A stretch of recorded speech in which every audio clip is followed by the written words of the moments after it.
रत्नागिरी जिल्ह्यातील मंडणगड तालुक्यात पहाटेच्या सुमारास भीषण अपघात झालाय। या अपघातात दोघांचा जागीच अंत झाला असून 2 जण गंभीर जखमी झालेत। तालुक्यातील शिरगाव येथे वॅगनार कारचा भीषण अपघात झालाय। या अपघातात दापोली तालुक्यातील राजापूर येथील शंकर करमरकर वय वर्ष 50 आणि हर्षदा जोशी वय वर्ष 70 राहणारे टिळकाळे रत्नागिरी या दोघांचाही अंत झालाय।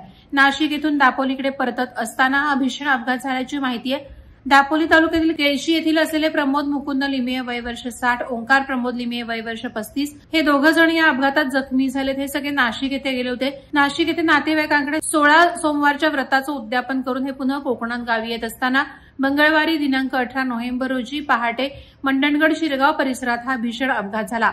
अपघात झाल्याचं कळताच ग्रामस्थांच्या मदतीने सर्व जखमींना मंडणगड उपजिल्हा रुग्णालयात हलवण्यात आलं। यावेळी डॉक्टरांनी तपासून शंकर आणि हर्षदा यांना घोषित केलं, तर 2 जखमींना तातडीनं महाड येथील एका खासगी रुग्णालयात दाखल करण्यात आलं। मंडणगड पोलिसांनी तातडीनं घटनास्थळी धाव घेतली। मंडणगड पोलीस ठाण्यात या अपघाताची नोंद करण्याची कार्यवाही सुरू आहे।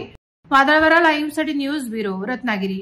नवी मुंबई व रायगड जिल्ह्यातील ताज्या बातम्या आणि घडामोडींसाठी सबस्क्राईब करा वादळवारा लाईव्ह चॅनल आणि दाबा बेल आयकॉन।